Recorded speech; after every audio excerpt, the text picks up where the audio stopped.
Assalamualaikum warahmatullahi wabarakatuh. Halo adik-adik, gimana kabarnya hari ini? Pasti selalu semangat dong. Nah, mulai hari ini channel saya berubah nama ya, jadi Munti Duta Sains. Jangan lupa untuk like, subscribe, share, dan komen. Kali ini kita akan belajar tentang unsur, senyawa, dan campuran. Tapi sebelum itu, yuk kita jalan-jalan ke Monas.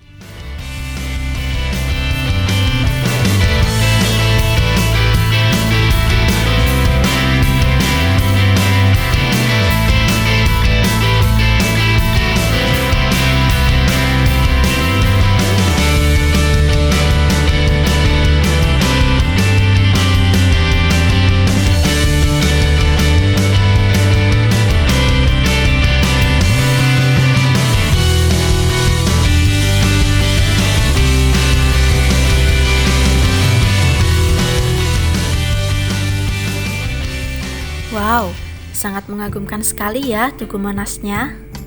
Nah, dari video tadi terlihat Tugu Monas yang indah dengan mahkota lidah api di ujungnya. Tahukah kamu bahwa mahkota lidah api Tugu Monas dilapisi oleh emas? Nah, emas itu termasuk apa ya? Iya, emas merupakan salah satu unsur yang ada di bumi ini. Emas memiliki lambang unsur Au dari kata aurum. Nah, sekarang apa itu unsur? Yuk kita simak penjelasan berikut. Coba kalian perhatikan peta konsep berikut. Materi dibagi menjadi dua, yaitu zat tunggal dan campuran. Zat tunggal dibagi menjadi unsur dan senyawa. Sedangkan campuran dibagi menjadi campuran homogen dan campuran heterogen.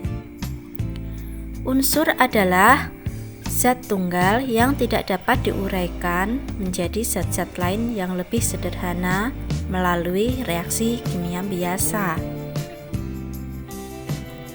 Bagian terkecil dari unsur adalah atom. Unsur dapat diuraikan melalui reaksi fisi menjadi unsur lain, tetapi unsur tersebut masih tetap mempertahankan karakteristik aslinya. Misal emas yang digunakan untuk melapisi mahkota lidah api Tugu Monas mempunyai sifat yang sama dengan emas yang berupa biji emas maupun emas yang berupa emas batangan. Contoh unsur yang lain misalnya aluminium dengan lambang unsur Al, karbon dengan lambang unsur C, kalsium dengan lambang unsur Ca. Unsur selengkapnya ada di tabel periodik unsur berikut. Pada tabel periodik unsur tadi, kalian pasti menjumpai penulisan setiap unsur seperti gambar berikut. Dari gambar tersebut dapat menjelaskan bahwa 12 merupakan nomor atom, Mg merupakan lambang unsur, magnesium merupakan nama unsur, dan 24.305 merupakan nomor massa. Berdasarkan sifatnya, unsur dibedakan menjadi unsur logam dan non-logam. Contoh dari unsur logam ada aluminium, aurum, argentum, natrium, ferum, dan seterusnya. Contoh dari non-logam ada hidrogen, oksigen, karbon, sulfur, dan seterusnya. Perlu kalian ketahui bahwa ada unsur yang memiliki sifat antara logam dan non-logam yang disebut metaloid. Yang termasuk unsur metaloid yaitu boron, silikon, germanium, arsen, antimon, tellurium, dan polonium. Unsur logam dan non-logam memiliki perbedaan sifat fisika dan kimia. Berikut perbedaan sifatnya. Beberapa kegunaan dari unsur diperlihatkan pada tabel berikut.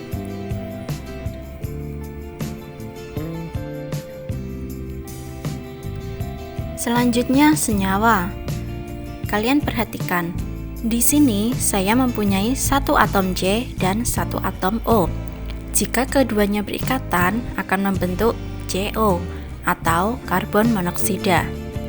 CO ini merupakan molekul, di mana CO adalah rumus kimianya, sedangkan karbon monoksida adalah nama molekul senyawanya. Apa itu molekul? Molekul adalah gabungan dua atom atau lebih yang membentuk ikatan kimia yang berasal dari unsur yang sama ataupun berbeda. Coba kalian perhatikan lagi. Di sini saya memiliki satu atom O dan satu atom O. Jika keduanya berikatan, maka akan membentuk O2 atau oksigen.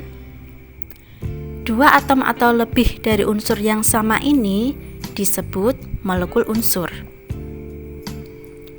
Selanjutnya, jika satu atom C berikatan dengan dua atom O, maka akan membentuk CO2 atau karbon dioksida. Nah, gabungan atom dari unsur yang berbeda ini disebut molekul senyawa atau sering kita sebut senyawa. Contoh molekul unsur yang lain ada hidrogen, nitrogen, ozon, dan masih banyak lagi seperti di tabel berikut. Contoh molekul senyawa ada karbon dioksida, air, asam asetat, asam sulfat, dan masih banyak lagi seperti di tabel berikut. Oke, lanjut campuran. Pernahkah kalian membuat es sirup? Nah, sirup ini merupakan contoh dari campuran. Sirup tersusun dari gula, air, dan zat-zat tambahan yang lain. Gula dengan rumus kimia C12H22O11 dan air memiliki rumus kimia H2O ini merupakan senyawa. Jika kalian perhatikan, senyawa gula dan air tersebut tersusun atas karbon, hidrogen, dan oksigen. CH-O ini merupakan unsur.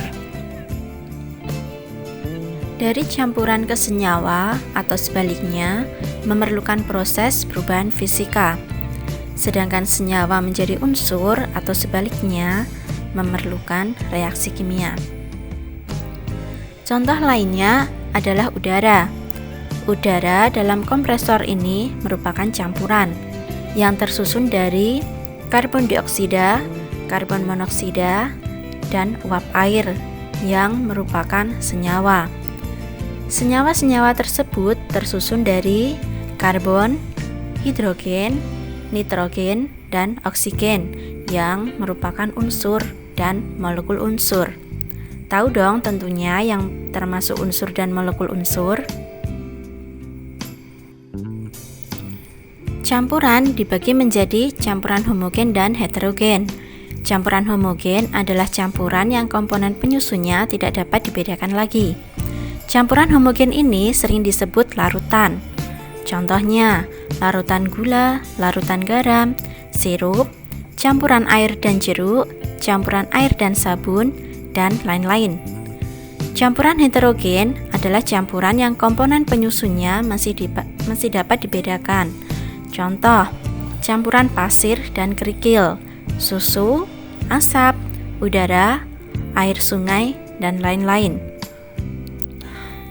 Campuran heterogen dibagi menjadi suspensi dan koloid. Perbedaan dari larutan, suspensi, dan koloid bisa dibaca sendiri ya. Dan sekarang kalian bisa membedakan perbedaan unsur, senyawa, dan campuran seperti pada tabel berikut. Oke adik-adik, sampai di sini dulu ya pembahasan kita kali ini. Untuk larutan asam dan basa bisa dilihat di video selanjutnya. Terima kasih. Wassalamualaikum warahmatullahi wabarakatuh.